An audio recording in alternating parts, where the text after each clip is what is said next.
Capítulo 5, eu pedi uma gentileza para o presbítero Damasceno, para deixar aqui o ventilador virado para nós aqui, porque, meu Deus, é muito quente aqui. Tinha vento, sem nenhum vento, estava horrível. Aí ele colocou, gentilmente, mas o cara não tem jeito, ele é um queixume só, aí fica reclamando agora, porque a Bíblia a folha da Bíblia não para, mas aí não é problema seu, né, Damasceno? Muito obrigado, meu irmão, está gostoso, está fresquinho, está ajudando muito, né? Aqui, ó, ficou bom, trouxe a Bíblia para o lado de cá, ficou bom. Vamos abrir, então, vamos ler, de 2 Coríntios 5, de 11 ao 21. Todavia, a nossa meditação vai parar no versículo 17.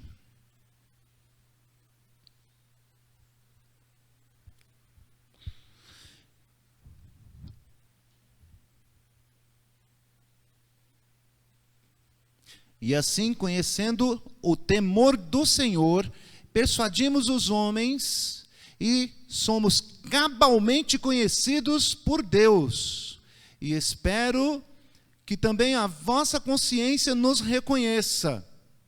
Não nos recomendamos novamente a vós outros, pelo contrário, damos-vos ensejo de vos gloriardes por nossa causa, para que tenhais o que responder aos que se gloriam na aparência e não no coração. Porque se enlouquecemos é para Deus, e se conservamos o juízo é para vós outros. Pois o amor de Cristo nos constrange. Julgando nós isto, um morreu por todos, logo todos morreram. E ele morreu por todos, para que os que vivem não vivam mais para si mesmos, mas para aquele que por eles morreu e ressuscitou. Assim que nós, daqui por diante, a ninguém conhecemos segundo a carne, e antes conhecemos Cristo segundo a carne, já agora não o conhecemos deste modo, e assim, se alguém está em Cristo, é nova criatura. As coisas antigas já passaram, eis que se fizeram novas. Ora, tudo provém de Deus, que nos reconciliou consigo mesmo por meio de Cristo e nos deu o ministério da reconciliação, a saber que Deus estava em Cristo reconciliando consigo o mundo, não imputando aos homens as suas transgressões, e nos confiou a palavra da reconciliação, de sorte que somos embaixadores em nome de Cristo, como se Deus exortasse por nosso intermédio. Em nome de Cristo, pois, rogamos que vos reconcilieis com Deus. Aquele que não conheceu o pecado, ele o fez pecado por nós, para que nele fôssemos feitos justiça de Deus. Só até aqui, meus irmãos, vamos orar uma vez mais, pedir a direção do Senhor. Pai querido, nós queremos te agradecer pela tua palavra bendita, pela tua expressão, pela tua manifestação, pela tua revelação.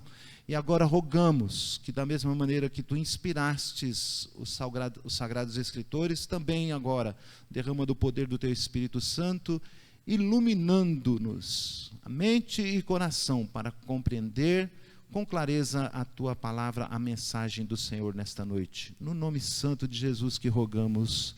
Amém. Meus queridos irmãos, a carta do apóstolo Paulo, a segunda carta, do capítulo 1 ao capítulo 7, é considerado um só bloco. 7 capítulos, um só bloco, um mesmo tema principal, que é a defesa de Paulo contra os falsos mestres que estavam em Corinto. E então ele faz essa defesa. Esses 7 primeiros capítulos, ele gastou fazendo a própria defesa do seu apostolado. Né? Então os falsos mestres tentavam seduzir a igreja, tentavam enganar a igreja, e na sua tentativa de enganá-los, eles tinham como alvo principal denegrir a imagem do apóstolo Paulo. Então olha só o que eles diziam ao seu respeito: isso é um louco, isso é um desviado da verdade, falando do apóstolo Paulo, né? Eles diz que teve uma visão, E, na verdade, enlouqueceu. E agora quer arrastar muitos, certamente mal intencionados, visando algum lucro com a sua loucura. Era nesses termos, né? Estou parafraseando aqui. Então, diziam eles, ele renegou as tradições do seu povo. Então, na maioria, os falsos mestres eram ali judeus despeitados com Paulo. Renegou as tradições do seu povo. E o Jesus a quem ele prega como Messias foi também negado pelos principais sacerdotes religiosos de Jerusalém. Como se isso fosse, né, algum crédito, né? Os hipócritas não aprovaram Jesus, né?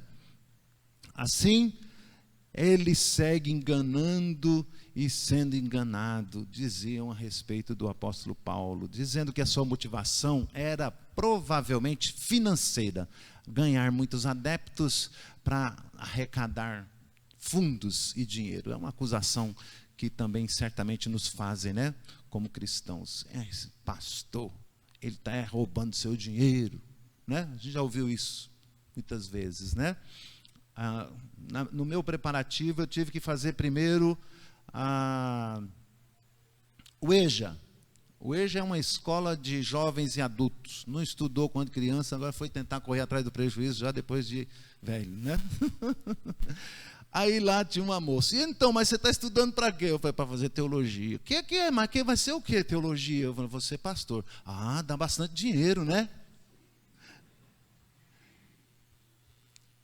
E esta é realmente a motivação de muitos, né? Esta é a motivação de muitos. Mas o apóstolo Paulo, fino, né? Homem de Deus, um homem santo, transformado, não revida a altura, mas trabalha com firmeza e começa a defender o seu apostolado. E nesse trecho que nós lemos, ele apresenta quais são as suas reais motivações. Não, eu não sou um falso mestre. Não, eu não estou querendo dinheiro. Não, eu não estou louco. Mas eu tenho motivações ultra especiais, extraordinárias, maravilhosas.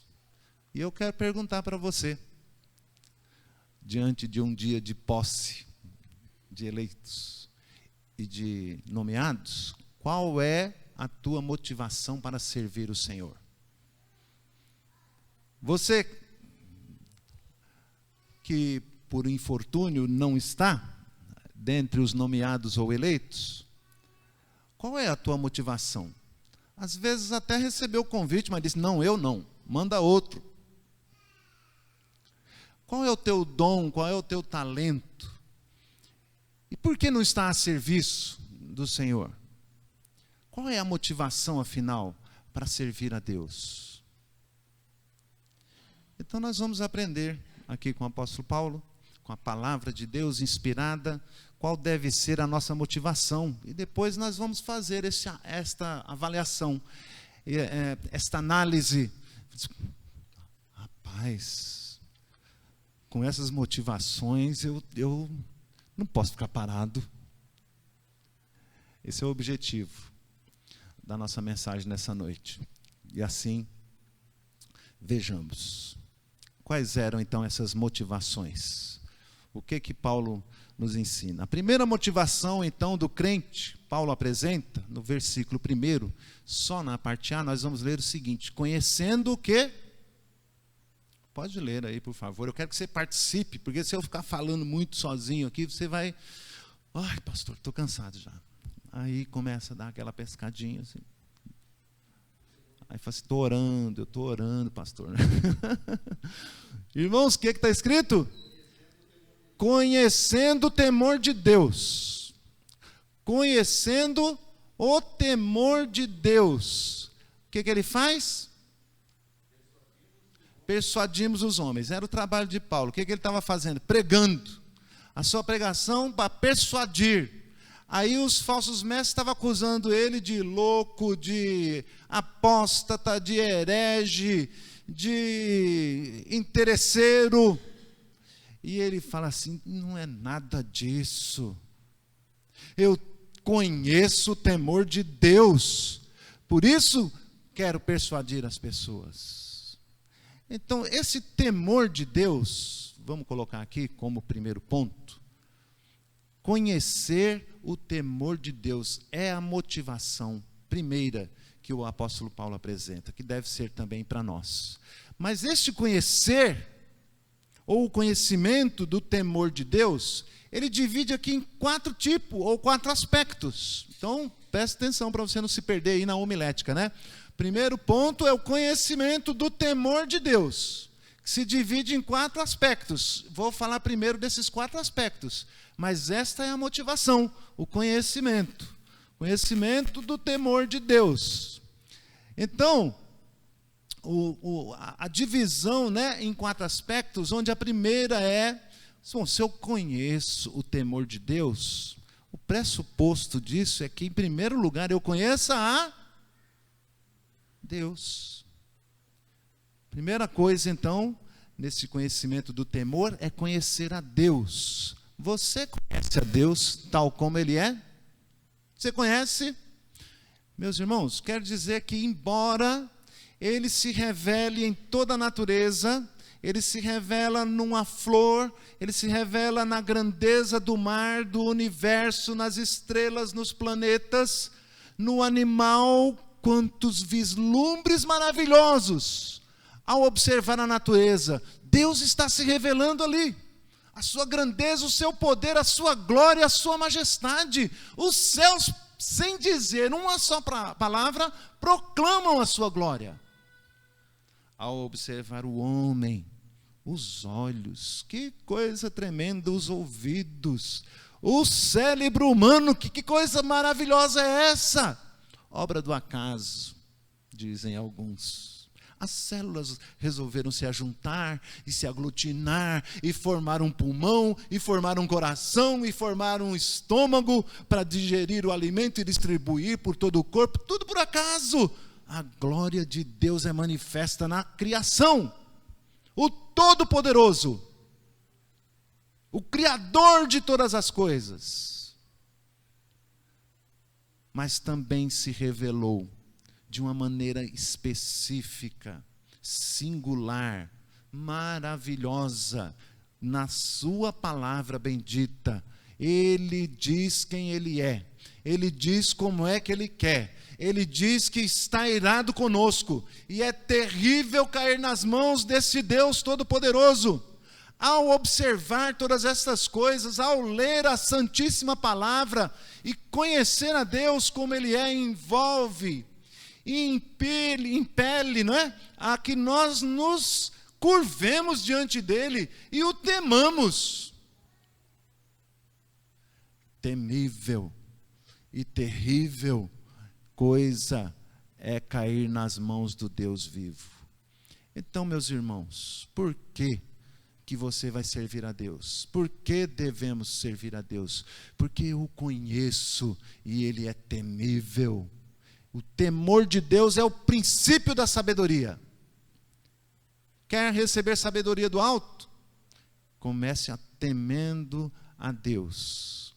Comece a buscar o temor de Deus. Se você não o conhece, você certamente não conhece o temor.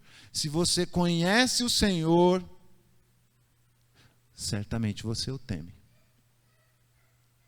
Então, queridos, o primeiro aspecto é este: conhecer a Deus, porque aí eu conheço também o temor de Deus. Segundo aspecto deste conhecimento do temor de Deus é o fato de sermos conhecidos de Deus. Não basta que nós tão somente o conheçamos, mas também que Ele nos conheça. Veja aí o que diz a parte B do versículo 11. Somos cabalmente conhecidos por Deus. Implacavelmente, esse cabalmente. Implacavelmente, inexoravelmente, sem discussão. Ele nos conhece, ponto. Nós somos conhecidos de Deus.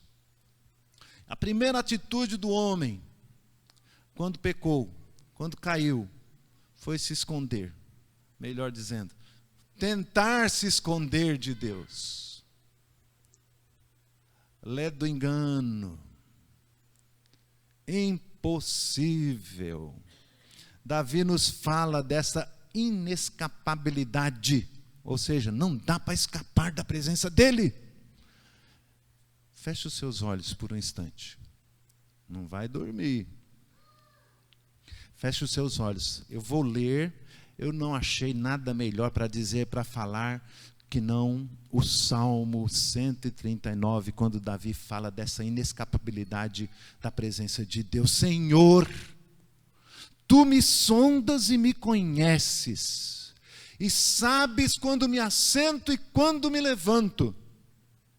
De longe penetras os meus pensamentos, esquadrinhas o meu andar e o meu deitar, e conhece todos os meus caminhos. Ainda a palavra não me chegou à língua, e tu, Senhor, já conheces toda. Tu me cercas por trás e por diante. E sobre mim pões a tua mão. Tal conhecimento é maravilhoso demais para mim. Não posso atingir. Sobremodo elevado. Para onde me ausentarei do teu espírito? Para onde fugirei da tua face? Se eu subo aos céus, lá estás. Se faço a minha cama no mais profundo abismo, lá estás também. Se tomo as asas da alvorada e me detenho nos confins dos mares, ainda lá me haverá de guiar a tua mão, e a tua destra me susterá. Se digo às trevas, com efeito me encobrirão, e a luz ao redor de mim se tornará noite, até as próprias trevas não te serão ocultas. As trevas e a luz são a mesma coisa para ti. Pois tu formastes o meu interior, tu teceste no seio da minha mãe. Graças te dou, visto que por modo assombrosamente maravilhoso me formaste. As tuas obras são admiráveis, e a minha alma o sabe muito bem. Só até aqui no versículo 14. Só de me lembrar como eu sou inexoravelmente conhecido de Deus, como não tenho como escapar da sua presença. Ele conhece meus pensamentos, quando deito, quando levanto, quando ando, quando choro, quando ri, se é falso, se é verdadeiro, se... Meus irmãos, isto me leva a conhecer o temor de Deus. Se a gente pensar que tem uma câmera o tempo todo nos vigiando, a gente já fica aterrorizado, não é mesmo? Não fica? Que coisa, cadê a minha privacidade? E já logo reclama. Na verdade, a gente tem medo que alguém veja tudo que nós fazemos. E pensar que o Senhor conhece até os pensamentos. O resultado disso é o conhecimento do temor de Deus. Não só o fato de nós o conhecermos, mas o fato de Ele também nos conhecer profundamente. É assim que nós alcançamos este temor. Um outro aspecto deste conhecimento é o reconhecimento de todos. Veja aí a parte C do versículo 11. E espero que também a vossa consciência me reconheça. Então, conheço a Deus, Deus me conhece, e há de se ter o que nós chamamos de um testemunho externo. Às vezes, para fazer a obra do Senhor, a gente entra meio que em crise, em parafuso. Mas é Deus mesmo que está me chamando? Isso é coisa da minha carne? Será que eu não estou tomando a frente? E a gente fica neste impasse, não é? Então é necessário o que a gente chama, quando alguém diz assim, eu quero ser pastor. E aí? Aí a gente fica, né? Aquela luta interior dizendo, Senhor, é o Senhor que está me chamando? Testifica isso direito no meu coração. E aí vem confirmação de lá, confirmação de cá, e é só aquela coisa lá dentro, ardendo, queimando. Aí a gente começa a dizer para a liderança, estou sentindo um chamado. E o que o já pastor vai dizer, ou o conselho? Há um testemunho externo? A igreja reconhece isto no irmão? A igreja tem manifestado esse respeito, né? Então, queridos, estou diante da minha igreja mãe, da minha igreja que me acolheu com carinho, um incentivo só. Irmãos, eu não posso ir para o seminário. Quando é que você vai, Alberto? Umas irmãzinhas que pegavam no pé. Eu falei, não sei, gente, porque vocês ficam falando isso. Não, você vai para o seminário, sim. Você tem chamado. Mas, irmãos, como é que você sabe disso? Uma coisa que lá dentro eu ficava com Deus. Mas, irmão, não dá para pagar. Irmão, não se preocupe. Fizemos vaquinha para ajudar você no seminário. Até hoje, o coração agradecido, aquecido, emocionado pelo apoio, pelo carinho, pelo testemunho externo. Comprovação. O que o apóstolo Paulo está dizendo, tem que ter um testemunho externo. Irmãos, aqui parafraseando o apóstolo Paulo, não enlouqueci, não. O Senhor me mandou. Mas todos são testemunha do que Deus fez comigo, de como Ele me transformou. E aí vem o próximo passo, deste conhecimento do temor de Deus. Não pode ser qualquer um que sai dizendo que eu vou servir. O Senhor chama e há uma testificação. Nós sabemos que há um chamado interno. E às vezes nós temos que aguardar essa confirmação, não é? Pelo testemunho externo, pela aprovação. Algumas pessoas dizem assim, foi eleito esse grupo aqui. Passa pelo conselho, o conselho diz, não está aprovado não. Ah, não, então o que eles querem? Irmãos, faz parte. Tem que se submeter à liderança, né? Então, somos um grupo que tem líderes. Então, tudo isto é uma obra de Deus para fazer e para conduzir a sua igreja, o seu povo. Dada as devidas aprovações, posse, vamos então trabalhar para o Senhor, né? Então, qual a motivação? Conhecimento de Deus, o conhecimento do temor de Deus. Para ter esse temor, conheço a Deus, Ele me conhece, tenho o reconhecimento dos irmãos, e agora eu conheço também a mim mesmo. Sei quem sou. Vamos ver o apóstolo Paulo, então, dizendo...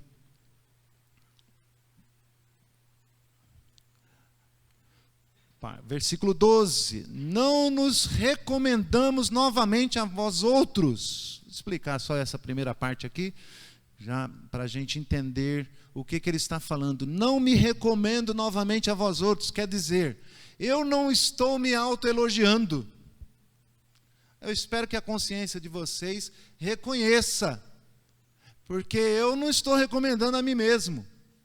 Eu fui chamado e fui colocado, e Deus é quem me chamou. Jesus foi quem apareceu a mim e me chamou. Ele que perseguia os cristãos, agora passa a ser perseguido por causa do nome de Jesus. Então, em dado momento ele diz assim, irmãos, sede meus imitadores como eu sou de Cristo. Não pelo seu ego, não porque ele está se fazendo autoelogio, mas ele sabe do que ele está falando, daquilo que Deus revelou, daquilo que Jesus ensinou pessoalmente, do seu encontro extraordinário, maravilhoso com Deus, na estrada de Damasco. Depois passou 14 anos, até que ele voltasse a então se manifestar entre os irmãos. Sabia do seu chamado, quem ele era. Não estou me autoelogiando não, pois eu sei quem sou. Em outra carta, em outro lugar, o apóstolo Paulo diz assim de si mesmo: sou o pior de todos os pecadores, porque persegui a igreja de Cristo. Vem cá, meu irmão. Como é que você se considera? O super santo? O bonzão? O capacitado? O extraordinário? O fora de série? Desculpe, amado irmão, não serve para você não isso aqui. É muita coisa. Você é muito chique. O Senhor quer pessoas humildes. O apóstolo Paulo está dizendo, não estou me autoelogiando, me autorrecomendando. Eu sei quem sou, né? Ele está dizendo em outras palavras. E assim, deve ser conosco também, quando nos colocamos a serviço do Senhor. Senhor, usa-me, transforma-me, quero ser um vaso de bênção em tuas mãos, para o teu louvor. Eu sei que eu não sou digno, Senhor, mas o Senhor me chamou para tal obra. Senhor, que coisa maravilhosa é essa? Eu não sou digno, mas eu me disponho, eu confio em Ti, que o Senhor vai me capacitar. Então vejam, isso é temor de Deus. Quando você então conhece a Deus, sabe que Ele te conhece, tem um reconhecimento dos demais, e você conhece também que você é pó, é algo, um pó colocado, né, na forma de barro nas mãos de um oleiro, onde Ele vai fazer de você um vaso de bênção. Tudo isso então nos leva ao conhecimento do temor de Deus. Primeiro ponto, motivação para fazer a obra, é o conhecimento do temor de Deus. Conhecimento do temor de Deus. Quer saber qual é a segunda motivação que ele apresenta? Vamos então ao versículo 16, é isso? Momento. A motivação que o apóstolo Paulo agora apresenta é o amor de Cristo. Veja aí o versículo 13. Perdão, eu falei 16, é 13. Porque se enlouquecemos é para Deus. Veja bem, a motivação é o amor de Cristo. Mas Paulo, sob a acusação de que está sofrendo, ser chamado de louco, ele diz, se enlouquecemos, é para Deus que enlouquecemos. Ele diz que vocês podem me chamar de loucos, mas loucos são aqueles que não conseguem entender o Evangelho. O Evangelho é loucura para eles. A cruz de Cristo, o Evangelho da salvação, é loucura para os que se perdem. Mas para vós outros que são salvos, é o quê? Poder de Deus. É o poder de Deus. Eu não sou louco não, Paulo está dizendo. Eu conheço o poder de Deus. Eu conheço o seu amor. Se conservamos o juízo, é para vós outros. Pois o amor de Cristo, aí versículo 14, pois o amor de Cristo nos constrange. Os irmãos sabem o que é constranger, né? Nos impele, nos motiva, nos empurra, nos impulsiona. Assim, é uma motivação tremenda. Se eu estou louco, é para Deus.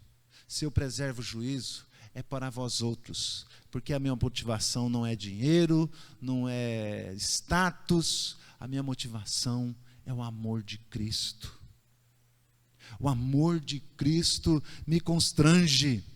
Ele que tomou o nosso lugar, julgando nós isto. Um morreu por todos, logo todos morreram. Cristo tomou o nosso lugar e foi uma morte vicária, substitutiva. Ele tomou sobre si o nosso castigo e nos trouxe paz. quando dissemos que conhecemos o temor de Deus, vimos que Ele é um Deus justo, está irado, a sua ira é terrível, mas também neste conhecimento de Deus encontramos um Deus amoroso. Não é um Deus tolo não, hein? Não pense que você vai fazer Deus de bobo, não. Porque Deus é amor.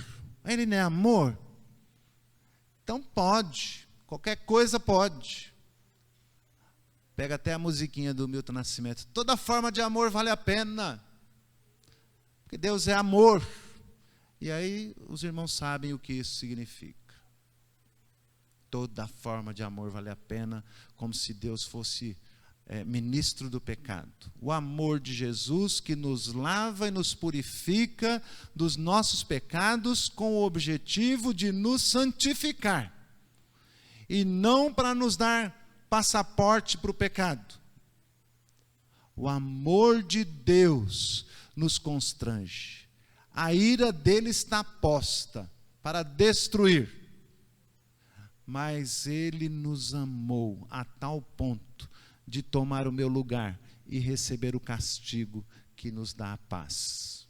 É um amor maravilhoso. Meu irmão, minha irmã querida, quer motivação maior que essa? Ele que se entregou por nós de tal ponto, entregou a sua vida, não é justo que também nós entreguemos a Ele a nossa? Para o seu serviço, para o seu louvor? É mais que justo, é uma motivação tremenda. Assim, meus irmãos, Ele recebeu o nosso castigo. Eu fui castigado em Cristo, e por isso não serei castigado novamente, por causa da justiça de Deus. Ele não vai punir duas vezes a mesma pessoa. Se Cristo já foi castigado no meu lugar, logo todos foram castigados. Aqueles que creem. Aqueles que creem, portanto, não serão castigados novamente, por causa do seu amor, por causa da sua bondade de ter se entregado por nós. Então diz o versículo 15: Ele morreu por todos, e apresenta então qual é a grande motivação: para que os que vivem não vivam mais para si mesmos, mas para aquele que por eles morreu e ressuscitou. Ah, meus irmãos, que motivação maior você espera, que você quer? Você, pastor, eu estou meio desmotivado, sabe? Desanimado com isso tudo aí. A gente dá umas desculpinhas desfarrapadas. E quando tem uma boa desculpa, pior ainda, porque a desculpa sendo boa, ela é a inimiga número 1 do homem. Sabia disso? Fique sabendo. É uma boa desculpa, então aí pronto. Ninguém pode falar nada. Desculpas. Né? A palavra de Deus está dizendo assim: aquele que morreu, os que vivem, não vivam mais para si mesmo, mas para aquele que por ele morreu e ressuscitou. É uma motivação tremenda, maravilhosa, que deve nos encher o coração de alegria, de conforto, entusiasmo para servir ao Senhor. Não tem motivo maior para servi-lo. É a gratidão pelo que Ele fez, pelo que o Senhor fez através de Jesus Cristo em nossa vida. A terceira motivação é a visão. Paulo está dizendo: assim que nós, daqui por diante, a ninguém conhecemos segundo a carne. E se antes conhecemos Cristo segundo a carne, já agora não conhecemos deste modo. O que ele está dizendo? Bom, deixa eu ler mais um pouquinho do versículo, né? Que ele vai mais adiante, ele vai dizer: eu estou sem o mouse aqui, eu estou apanhando nesse. Para você acompanhar comigo, hein? Assim que nós, já por diante, A ninguém conhecemos segundo a carne, e se antes conhecemos a Cristo segundo a carne, agora já não o conhecemos deste modo. E assim, se alguém está em Cristo, é nova criatura, as coisas antigas já passaram, e eis que tudo fizeram novas. Eis que se fizeram novas. O que o apóstolo Paulo está falando? Antes, nós víamos as coisas de um jeito. Olhávamos para o homem, para o ser humano, e o víamos de uma maneira. Até mesmo quando nós olhávamos para Cristo, aquele religioso, tem uma religião aí que ele fundou, né, o tal do cristianismo. Irmãos, parece vago isso, mas isso aconteceu realmente.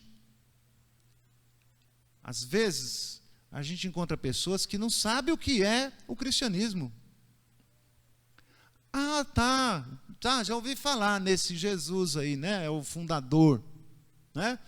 Olhar para Cristo como alguém, um homem da história, é inegável reconhecê-lo como um homem que passou pela história, fato histórico.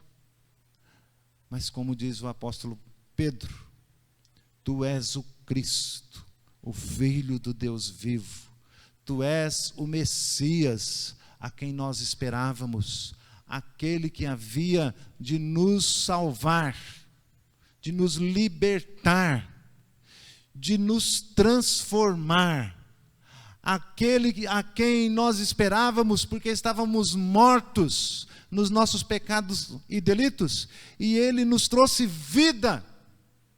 Nós que andávamos cegos, e Ele nos abriu os olhos. Agora, nós temos que mudar a visão, é isso que o apóstolo Paulo está dizendo. Como é que você olha para o homem? Com um olhar de misericórdia. Se antes você olhava com um olhar condenatório, muitas vezes até mesmo apreciando, achando bonito, nós devemos mudar o olhar. Não considereis santo aquilo que eles consideram, não considere bonito aquilo que eles consideram, mas também a palavra não nos manda odiá-los. Senhor, caia fogo do céu para consumi-los. O Senhor Jesus vai dizer o quê? Não sabeis de que espírito sois? Vocês são novas criaturas. A motivação aqui é, muda a visão. Nós temos uma obra, porque Deus amou o mundo de tal maneira que deu seu Filho unigênito para que todo aquele que nele crê não pereça, mas tenha a vida eterna. É preciso avisá-los, eles estão caminhando a passos largos para o inferno. É preciso proclamar salvação, é preciso se compadecer. Assim, meus amados irmãos, a motivação de quem mudou a visão é falar assim, gente, eu não posso continuar parado. Tinha uma música antiga, secular, que era um pouquinho engraçada. Ela dizia, tudo isso acontecendo e eu aqui na praça dando milho aos pombos. Lembram disso? Interessante a frase. Tudo isso acontecendo, milhões caminhando para o inferno. Se Jesus mudou a tua visão, olha o que ele está dizendo aqui. Eu sei, peraí, vamos fazer um parênteses aqui. A gente fala assim, peraí pastor, mas está falando que é nova criatura? Ele está falando porque nós temos que mudar, que nós temos que despojar do velho homem, nós temos que ser uma nova criatura, nasceu de novo. Sim, nós podemos aplicar dessa maneira. Mas, primariamente o que o texto está dizendo é, você olhava de que maneira para o mundo? De que maneira para Cristo? Agora você é nova criatura, muda este olhar. Este olhar é que vai me motivar, é que vai despertar em mim a necessidade de servir, para alcançar o pobre, o necessitado, o aflito. Vinde a mim todos os que estáis cansados e sobrecarregados, e eu vos aliviarei. Como é que virão, se não há quem pregue? Como é que virão, se não há quem fale a respeito do amor de Jesus? É uma motivação tremenda também. Nos enche de responsabilidade. A responsabilidade da visão. Ele nos fez novas criaturas. Abra os olhos. e veja o mundo. Jesus diz que é como um campo que está pronto para a ceifa, mas há poucos trabalhadores. Há poucos trabalhadores. Que tal, hein? Eis-me aqui, Senhor. Eu mudei a visão. Eu estou motivado. Eu sei que precisa de mais gente para trabalhar. Às vezes no trabalho a gente passa por uma coisa. Olha, eu vou fazer bobagem. Às vezes o negócio está desse jeito aqui. Vai cair já já, ou não vai? 20 pessoas passam para lá e para cá, ninguém tem a capacidade de... Eu não tenho nada com isso, não fui eu que pus aí, não é? E às vezes a gente age assim mesmo. Irmãos, o conhecimento do temor de Deus, o amor de Cristo e o amor pelo próximo, abra a visão. São essas as motivações que levavam o apóstolo Paulo a enfrentar lutas terríveis, perseguições, mas eu sei em quem tenho crido. O temor de Deus, ele sabia, ele o conhecia, ele temia, sabe que tem que prestar contas. Cadê? Eu quero contas dos talentos que eu deixei com você. Estão lembrados da parábola dos talentos? O que você fez dos talentos? Senhor, eu sabia que o Senhor era um homem severo, então eu escondi tudo embaixo da cama. O Senhor não vai aceitar essa desculpinha, não. Irmãos, nós precisamos erguer as cabeças, ver os campos. Concluindo, né? Concluindo, nós temos que então observar essas motivações. Nós temos que olhar para a vida do apóstolo Paulo e saber que nós também estamos aqui com as mesmas disposições, com as mesmas motivações. O conhecimento do temor do Senhor, o amor de Cristo que nos constrange, que nos impulsiona, a visão transformada e também transformadora para então servirmos ao Senhor. Uma das maiores estratégias, pense comigo, uma das maiores estratégias do marketing, né? São as motivacionais. Sabe o que é motivacionais? É um trabalho, você chama um palestrante para ele dar uma motivacional para as equipes, para a empresa trabalhar mais forte, para conquistar mercado. Então vamos trazer alguém para dar motivacional. Então, meus irmãos, eu confesso, estou fazendo sim uma motivacional, mas não com minhas palavras, em nome do Senhor. A motivacional que vem da parte de Deus, é Deus falando conosco e apresentando razões de sobra para servi-lo. O que você está esperando mais? Ele já morreu por nós, entregou a sua vida, e agora quer que nós nos derramemos aos seus pés. Você é grato pelo amor de Cristo a você? Você tem gratidão? Eu convido então você a consagrar a sua vida aos pés do oleiro, fazer deste pozinho, deste barro, um vaso de bênção, um vaso de honra na casa do Pai. Ele é o autor da obra e está fazendo uma nova obra nas nossas vidas. Eis que tudo se fez novo, um novo tempo, um novo olhar, uma visão, uma motivação, servir ao Senhor em gratidão. O que você está fazendo da sua vida? Consagre-a agora mesmo ao Senhor. Nós vamos cantar esse cântico, um cântico de consagração ao Senhor nosso Deus. Uma canção bonita, uma poesia bonita. Eu convido você que se coloque em pé e cante ao Senhor consagrando a sua vida a Ele.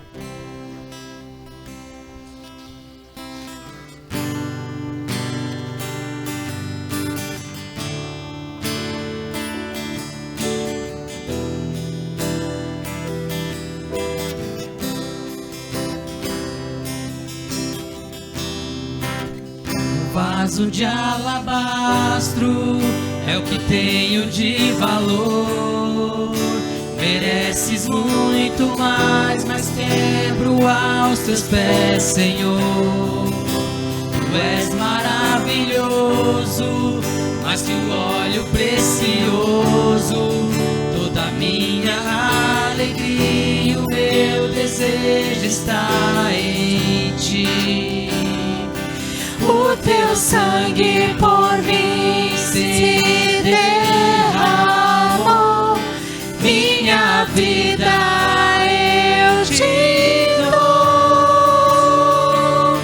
eu me entrego aqui como oferta a ti, recebe-me.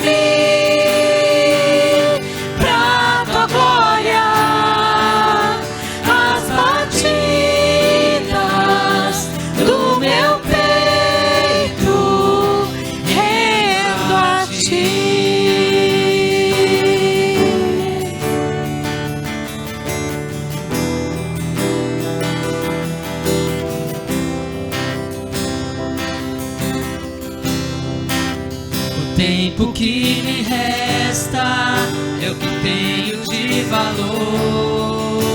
Mereces muito mais, mas deixo aos teus pés, Senhor. Meus dias não são muitos, eu sei que fraco sou, mas deste tua vida e eu me entrego a ti, Senhor. O teu sangue por mim se derramou, minha vida eu te dou, eu me entrego aqui como oferta a ti, recebe-me.